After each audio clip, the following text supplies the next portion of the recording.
Are you ready for some logistics technology? How's that for a pump up? I definitely am. Let's just jump right in and get started here. First of all, thank you so much for coming out today, everybody. Appreciate it. This is the first episode of Freight and Future of Freight for 2021, and I'm excited for it. Some background that has nothing to do with freight. A huge part of Freightos' marketing stack, right? All the different email services and CRMs and meme tools that we use are stitched together by a tool called Zapier. And I've always been obsessed with that because as a marketer, it really lets my team be very independent. This is not sponsored by Zapier, I promise. It just really lets us kind of get out there, select the tools that work for us, and then put them together. And I think that the more you look at what's happening in logistics technology, the clearer it is that there's a lot of different solutions out there. And a lot of them bring value in different ways. And there's some very, very big shifts in how those different tools are coming together. And whether you're on the shipper side or forwarder side or carrier side, in practically any role, a good portion of your day, you're getting bombarded by different tech vendors that are telling you about the value that they can bring. And usually they're right. Usually they can bring value. But the question is how easy it is to drive that value. And we've been in touch, at Freightos and at WebCargo. We've been in touch and working with Brian for a while now on this. And it just seemed like such an obvious choice for somebody to talk about what technology trends with. So first of all, Brian, thank you so much for coming on. It's great to have you here. It's great to be here. And we were just talking how Brian's down the street from NPR, and right now our goal over here is to make this better than any NPR interview you've ever heard. Brian, that's a high bar. That's where I go. We're going for the gold. Brian, can you kick off, I guess, by, in your words, explain a little bit what Chainio does and kind of how you came along to the concept, because it's pretty unique in the freight space, right? So what Chainio does is a lot like what you just described with Zapier, but for freight and logistics and supply chain and everything from product definition and all the way through to freight payment and all the fun stuff in between. And so I was very frustrated working inside of forwarders and having a previous software company with how hard it was to get from the moment that someone realizes there's a tool that can solve their problem until the moment that that tool is implemented within a large organization. And during that time, people just get more unhappy. Nobody ever goes, yay, let's do a year-long implementation of our SAP to our freight forwarders ERP. Like it's not an exciting moment in time, and it's not an exciting year. So we built Chainio to make the plumbing easier, so you can turn that year into a couple of weeks or even a couple of minutes, depending on the integration, and be off and running. Awesome. And this as a need. How old is Chainio at this point? How long? We are almost 4 years old. Okay. And you must have seen just a dramatic shift over the past 2 years even. Oh yeah. Right? I would say mid 2018 was really when everything, the investment in freight technology exploded, both from people buying it and from the VC world.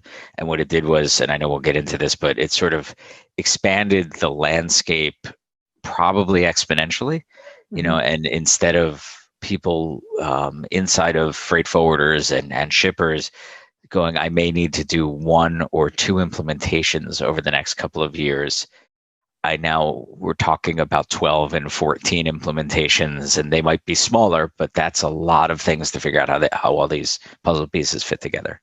Yeah. So, and again, I think this is what I'm so excited about talking about, how integrations is such a barometer of the state of the industry, right? Because the more tools that are out there and the different types of tools that people are coming to, you're the person that's feeling that first.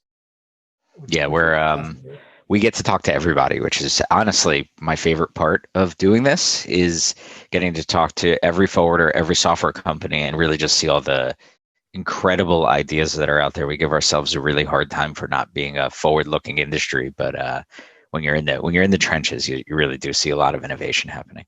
Yeah, I agree. We were remiss in that aspect. Like when Freightos first started, a big part of our messaging was what I think a lot of these companies do when they first get started, which is like, hey, freight in the 21st century. And I totally agree. A big part of this, and it's not just on these small businesses, it's the larger businesses too that are also, I think, coming up with a lot of innovation. And the real struggle is how do you implement that innovation without stopping these very big supply chains that need to keep on moving while you're implementing it, right? Yeah, I'm gonna let us get off the first slide, so I'll Okay, sorry. Yeah, okay, cool. so you and I can keep going. I'm Okay, sure. cool. I do want to one technical note. This is a lot more fun when everybody gets involved. So if you have any questions or comments during the course of Brian and mine's conversation, please feel free to use the Q&A box. We'll try to get to as many as possible. Let's dive right into some of the questions that we kind of like discussed a little bit in advance. Just the general context for those who don't know, Freightos basically has two different business units. One, Freightos.com, the second, Web Cargo. And this is also why we're so intimately familiar with what Chainio does. Web Cargo provides solutions for freight forwarders and for carriers and connects occasionally to the shipper side as well. And these are all pieces that need to be stitched together. And some of those we do out of the box, but in so many cases with such deep tech stacks that a lot of companies have, you really need somebody that just gets those integrations. And that's one thing that we've definitely looked to Chainio for. Let's jump right in. We've talked about this in a couple of the previous episodes about how bundling and unbundling comes in waves. Right now, Office just dropped off of Netflix. Now we got to go to Peacock in order to get it. And even companies that were once kind of rebundled around Google Suite, like we are at Freightos, are now breaking out into a million different solutions around there. And I think Freight hasn't gone through the same wave format, right? Maybe there was building systems in-house and then implementing these large, gargantuan internal platforms that's supposed to be a one-size-fits-all, but doesn't necessarily pull that off. And I guess from your perspective, when you're looking at the large companies that are a full tech stack for freight companies or for shippers, and then these smaller solutions that are coming in, what direction do you see this bundling and unbundling going? And then specifically, what are the major categories that of types of products that are getting bundled or unbundled? And your cat can answer, you can answer, whatever you prefer. Yeah, no, the cat likes to get involved, so we may see the cat again. The trend is definitely towards unbundling right now, and I think it's going to remain that way. But there is a point of diminishing return. So it's not that everything should always be unbundled everywhere. But the big areas that we're seeing, at least for forwarders and carriers on unbundling, are your web presence. So what is your actual touch point with your customer? That's an opportunity to differentiate. Pricing tools, right? Web Cargo being, right in the middle of that world. And, then we're seeing it on things like document automation is a big one. And it's really sort of anything where there's a lot of experimentation and a lot of opportunity to differentiate, right? So document automation, because it's very high tech, you've got a lot of players who are small and very specialized. And when you look at something like a web presence, if the largest players build the best web presence, but everyone is using it, it's great, but it's not differentiating. So a lot of companies are saying, I need to make my e-commerce experience to my customer different, is as important as better, right? Because I want to use that to distinguish my business. So those are some pretty big areas. Is there one that you feel like is more on the bleeding edge, or wasn't there a year ago and suddenly is everywhere? Or do you feel like those are all moving forward at the same general pace? I think that the ones around pricing and being able to quote your customer through multiple channels, and you guys are not paying me to say this, but but is really the Brian's one. not paying us for the ads either. This is just true, not, yeah. Right? Is the one that we're seeing the most on, and a lot of that's because of whether it's the large carriers wanting to compete with forwarders, and the complexity in the market that we're seeing over the last couple of years on the actual I can't just send you a price sheet a month in advance and have it be good for a month. Is created this need for this much more dynamic space. And I think what's interesting in freight is because we've been doing this for thousands of years, the concepts are not new, right? Nobody's coming in and saying, no one has invented a new mode of transportation in a very long time, right? Hyperloop. I'm Right. holding out for Like, yeah, Hyperloop. like air has been around a while now. And space will be next maybe. But even that, so what we're doing is we're finding areas where business models are shifting, or where some of the technology can make things more efficient. But it's really not that hard to find these problems in the industry, because they're the same problems that existed in 1970. We're Mhm. just solving them better. So Mhm. it's not you look at some industries where, especially on the consumer side, where people are just inventing net new things. That's Mhm. not what we need in this industry, in my opinion. What we need to do is understand the fundamentals of what we do and figure out a way to service our customers better. Yeah, and I think to that point of the business model shifting, it seems to me that one of the biggest business model trends that is changing is actually that intercompany connectivity. Mhm. Right? What if like 20 years ago or 15 years ago, there definitely was technology. That technology was usually siloed within an organization. And right now, it seems like so much more of that, those integrations are between different companies and trying to let you speak to a different organization. And that creates some interesting business model shift. It does, and there's been this recurring topic if you go to a lot of conferences of, what's the they always frame it really controversially, like, will freight forwarders exist in 5 years, right? And they've been saying that for 15 years, 20 years. So it's Ask not, the I don't think market. it's a question of that. I think it's a question of what is the value, right? What is the value that each participant puts into the value chain? Mhm. And when you start looking at it that way, you can start looking at what software am I going to invest in unbundling, because it represents my value, and what's a commodity, and kind of where does my company fit in that value chain, and what can I share with partners who may also be competitors to Mhm. create more value for my customer. I previously worked at a customs broker that did freight, actually several times in my career, which is very different than a freight forwarder that does customs. Right. And so we were not concerned about better integrating with other freight-based freight forwarders, because that wasn't what we did best. And Mhm.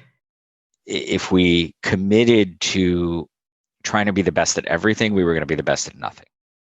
Right.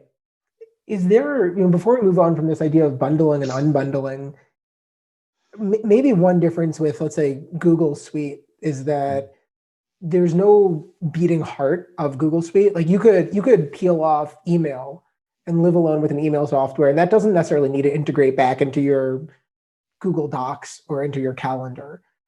Whereas a freight forwarder or an enterprise shipper, they would typically will have one internal system of truth, right? Usually it'll be a matter of feeding in and out of one data set, or is that not even true anymore? Um, no, I think it's true. And I think we're still, to some degree, looking at a hub and spoke model. But what we are seeing is the a bit of the unbundling of the system of truth, as far as specific questions, right? So, one of the first decisions anyone has to make is, where are my accounting records going to live, Mhm. right? And so many forwarders, and really everyone, every business, will make a decision to either keep my accounting inside of my system, which gives me this very tight connectivity, and I can do job costing really well, and there's very valid reasons. And others will say, I'm going to have these suite of services. I don't necessarily want to route them all through this central point, so I'm going to put my accounting over here. And there's really good reasons to do both. And I think that as you start looking at things like, do I use the bundled warehouse management, right? And this has always been a question for ERP customers, on the shipper and manufacturing side, which is, the bundled warehousing package in a large ERP is probably not as good as the best warehousing package you can buy, Right. right? And so there's sort of this, the system of truth spreads out, but where companies get in trouble is not breaking that question down into its component parts and saying, what is a system of truth for X? Mhm. What system tells me where my inventory is? Or, in a freight world, what system is the price? Like, if I've got a price, if I'm synchronizing my rates between two systems and they give me two answers, which is the answer that is right and which is the answer that is wrong, even if it's an answer I prefer, so that way I can get them back in sync, where I can make a decision as a company. And so sort of I got this over here and this over here starts turning into really bad customer experiences. If they call someone and they get a different price than they got on your website, now you've got a customer relationship problem. And and they're going to be mad because they're going to feel like you're gaming them.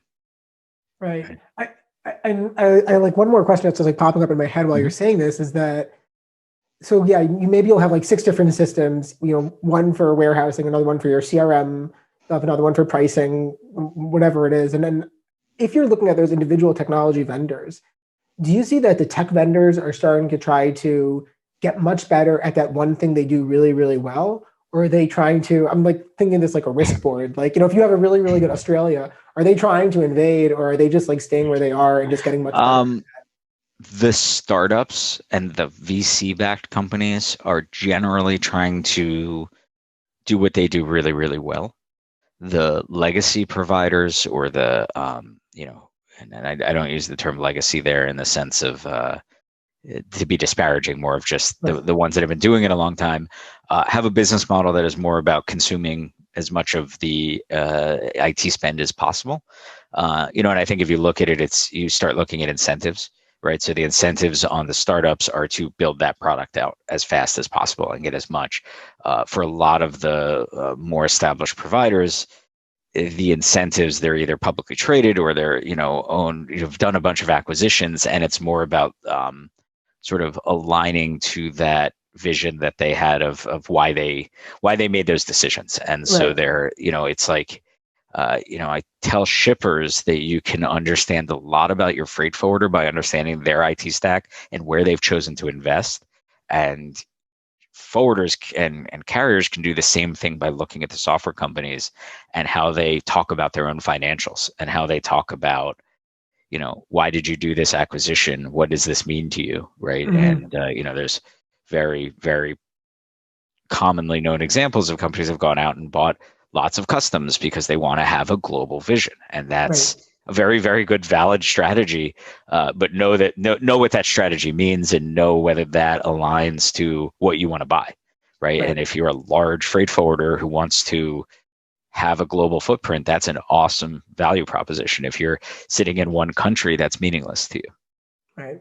Okay. I keep on listening with this question for a while, but I want to keep on moving here. So I think probably every single person on this call has read, follow some of the stuff that Eric Johnson writes. And there's a recent weekly email that he sent out about how, in general, software is becoming a little bit more malleable and a little bit easier to, I think, flex around. And I'm reading into this a little bit, but easy to kind of unbundle and bundle, but also servicing more use cases. And to some extent, I think that creates huge headaches for any company that's sourcing technology, because now instead of having an IT department that's responsible for putting together a stack, you suddenly have a million different people within the company that are sourcing technology, right? And this is very, in the tech world, this is pretty prevalent. I think Yammer started it, where you land and expand. You get within, you get inside of an organization, you find one person who starts using it, and then you build up from there.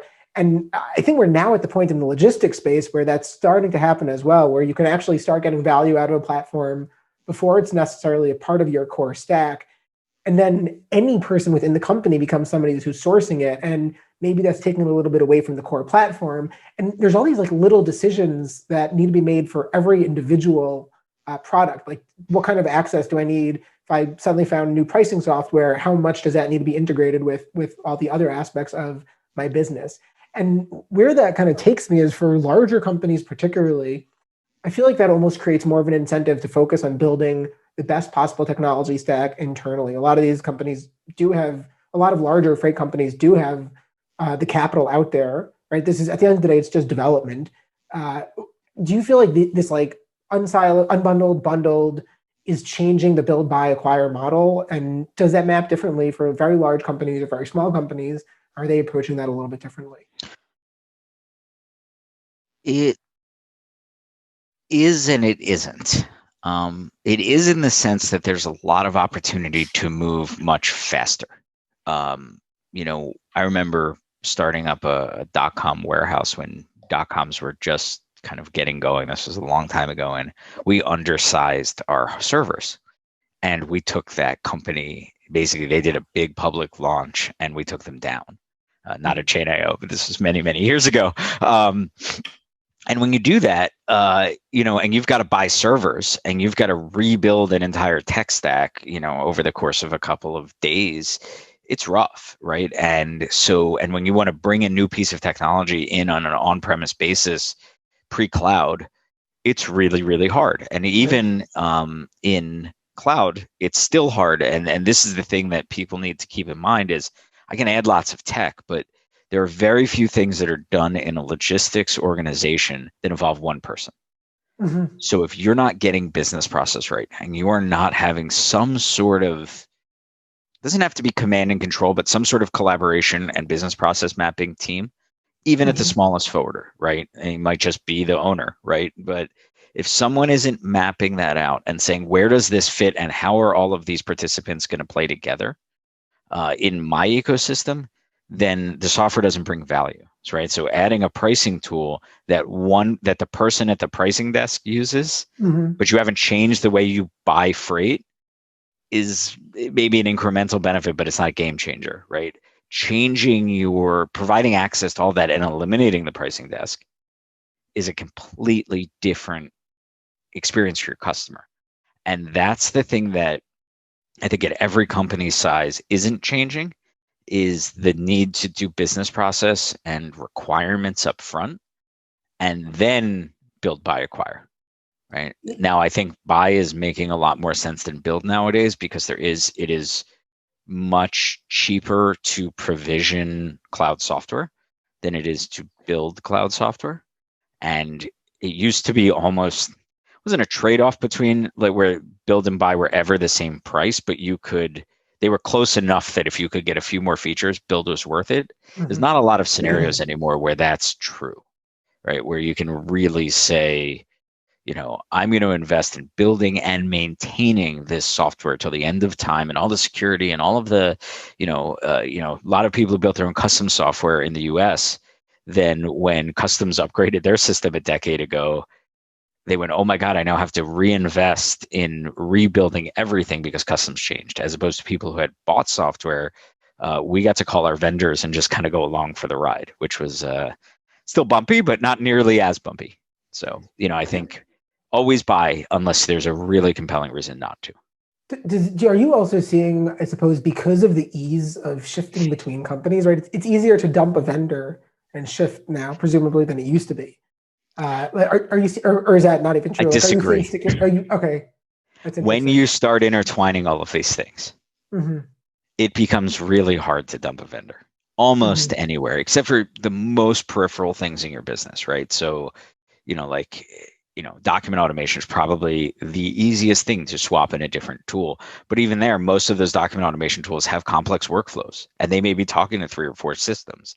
And to find another one that can fit in that slot with the same plugs and the same pipes going in the same directions is actually really hard. So, I think one of the things that the investor community talks about is lifetime value of a customer from a software perspective. And most companies in logistics have very long lifetime values because the software is intertwined with not just your internal operations, but often your customers as well. So buy carefully, because you will likely have it for a long time. Even if you buy something else to replace it, they'll run in parallel for a very long time. But so what you're saying is either way, that still becomes a core. It's really the argument of build versus buy and integrate or acquire and integrate, because that integrate part still isn't, it's not as easy to like, even if you're using something like Chainio, it sounds like it's still a little bit difficult to move between vendors. Yeah, right? No, it is. And it's got nothing to do with tech, right? And Chainio, as a platform, we make it easier to do the mechanical part. But what we don't do, and what nobody can do, is change the fact that your business operates a certain way, right? And so, and there are definitely kind of, as you move out from the core of an operation, areas where it's much easier, right? Like, so one of the ones I would say is visibility, right? So if you don't like your visibility provider and you want to get data stream in from a different visibility provider and you're using Chainio, we have one pipe and we could be connected to 6 different visibility providers. You can say, hey, I don't like the way they give us visibility in Asia anymore, so I'm going to switch to a different one, but I'm going to keep them for the US, and this one's going to do rail and this one's going to do ocean. And you can change that every 2 weeks and you're fine because you haven't changed any business processes. But when you start talking about things like pricing or like your website or like your CRM, those are deeper and stickier and more complex. Gotcha. Okay, so either way, you're bringing meta visibility from multiple places. I like that. So going back, and I see that Joanne just asked a very similar question to where we were going with this.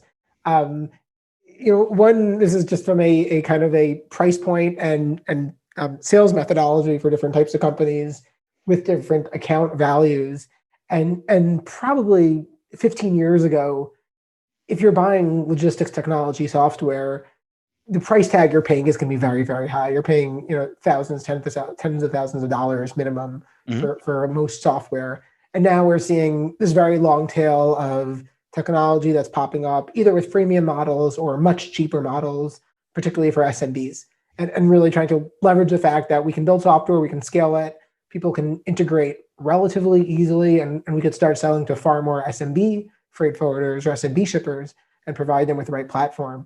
And I'm curious whether you're seeing this, and Joanne asked this question as well, whether you're seeing different types of organizations based on size adapting and following a different tech adoption journey at different speeds. Yeah, no, absolutely. And I think the SMBs and, where's that barrier between SMBs and enterprise? And sometimes it's a state of mind almost as much as anything, are certainly experimenting faster, right? As far as experimenting in production and saying, okay, I'm going to add this tool. I'm going to see if it works. And amongst my 50 or 100 or 200 employees, I can try it and dispose of it by having a couple of conference calls and get through it all. And yes, that worked, or no, that was not great. And we have lots of sort of our mid-market customers who do that on a regular basis with us. The enterprise organizations are moving faster than they have in the past. I will say that, right? They're never, you cannot do a global rollout of a piece of software to 10 or 15,000 employees in a weekend and then change your mind on Tuesday, right? That's not, that's not cool.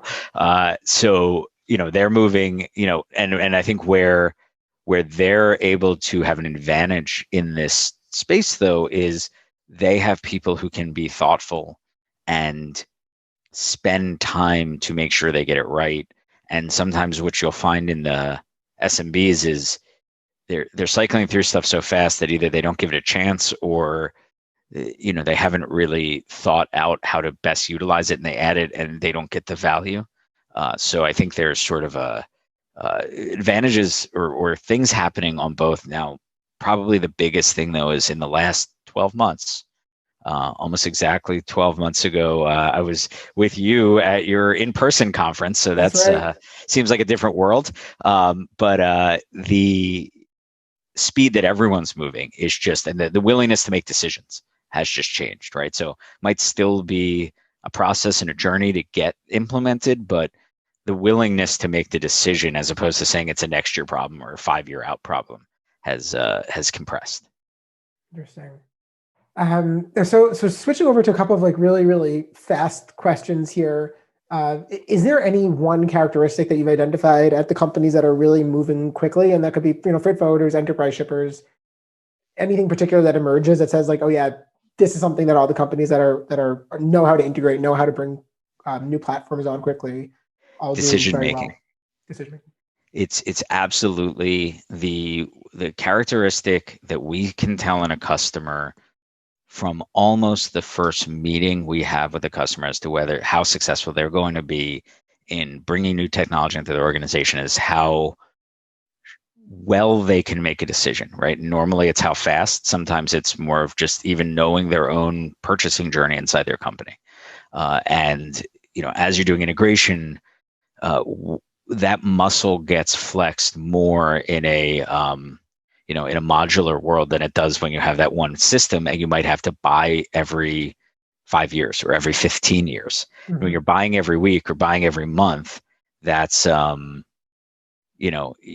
companies that get good at buying things, and good at buying things doesn't mean writing checks really fast. It means knowing who's going to make a decision, knowing why, and being rational about it, and not sort of sending that decision off to someone else and then just letting it peter out. That's really the biggest one that I'm seeing. And is that person, the person who's shepherding or quarterbacking those decisions, is that typically an IT person or a business person? If it's an IT person, you're doing it wrong. Right. Now, it might be a technical person inside of a business unit, and this was a thing that we actually did very well at a previous forward I worked with, where we had a VP inside of each business unit from an IT standpoint, or a director, I think it was, but and they were accountable to the business unit, right? And in the business unit's budget, and I think in a larger forward, we may even have that in subgroups, but that decision maker, or not the decision maker, but the person who's driving it, you never saw, there's no such thing as a technology problem.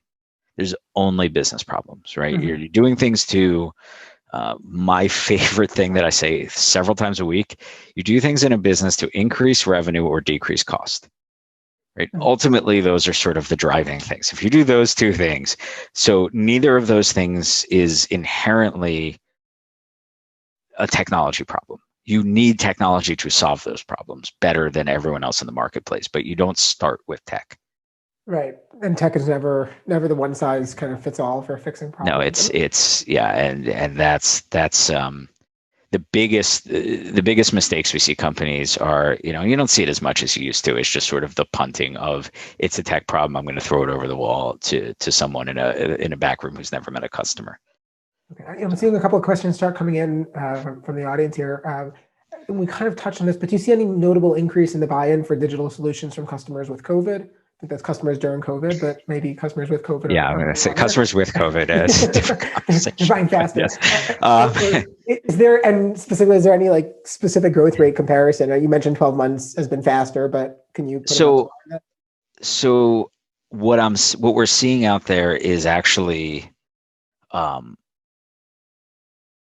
uptick in everyone's willingness to do this, and it's interesting because what we've not been able to unbundle is frankly the difference in the impact of the freight market itself, the inevitable thing that was Maersk's spot, and its sort of like explosion into changing the way people think about the industry, and COVID.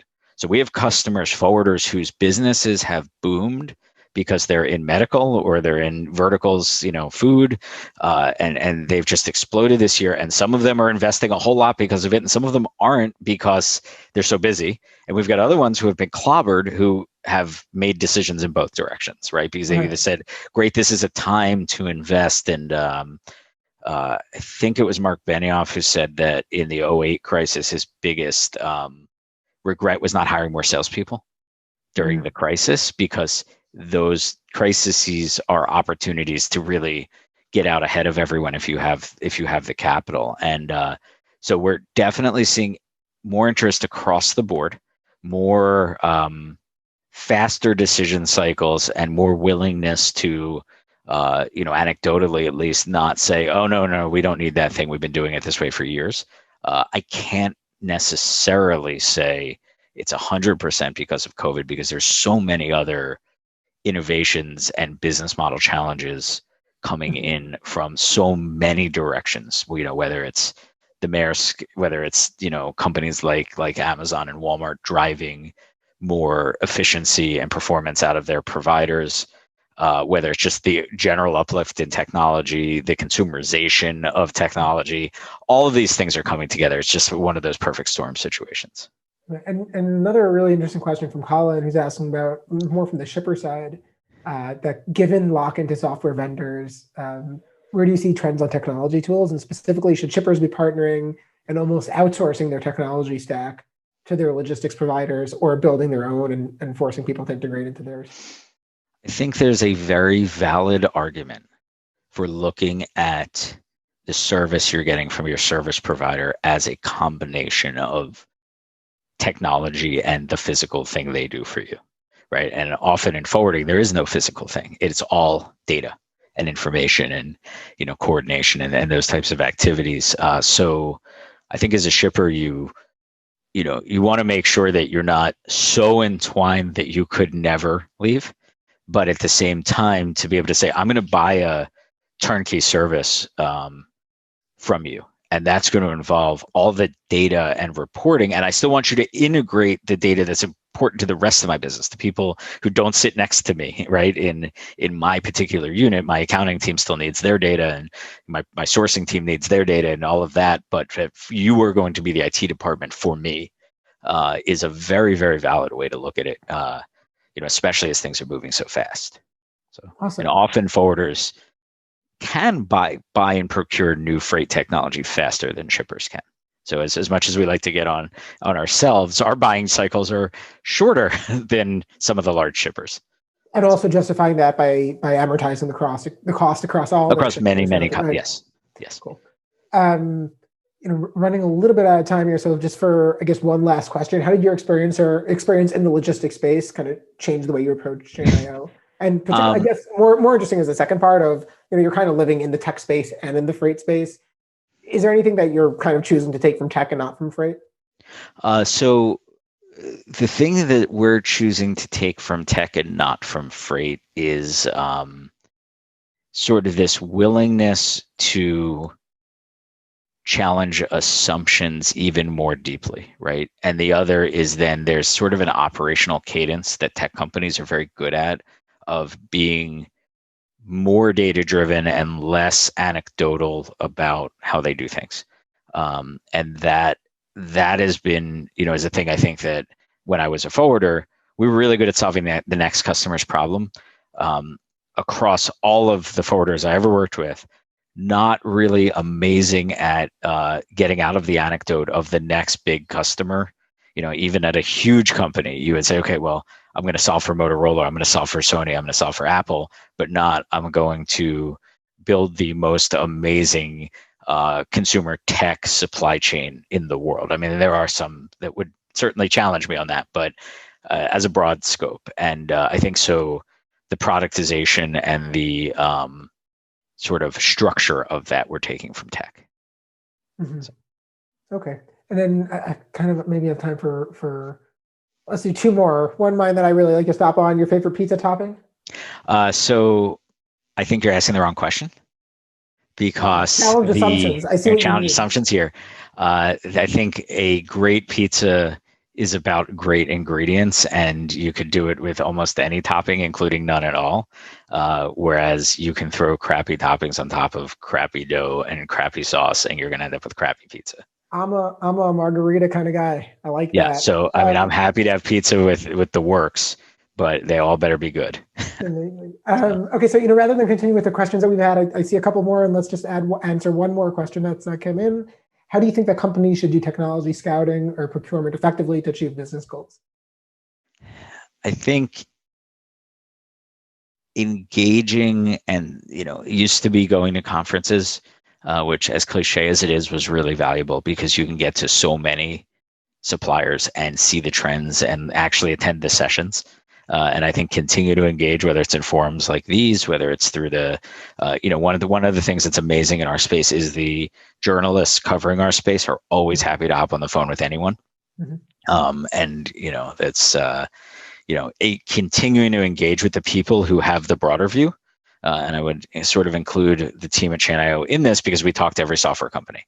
So, don't try to do it all on your own. There's too much. It's moving too fast. Use resources of people who spend all day talking to everyone, and then use that to funnel down what technology is actually going to benefit your business the most. Not which vendor, but is it document automation? Is it pricing? Because you can't do them all. Right. Well, Brian, thank you so much. This was a super interesting conversation. I really enjoyed it myself. Just thank you. Yeah, happy to be here. Awesome. And for everybody listening in, our next webinar will be in another 3 weeks. We'll have two folks from Maersk. We're going to do a double interview. One of the guys who ran their growth growth investment company, and the second person who was in their digital transformation team, and both who left Maersk to start their own venture.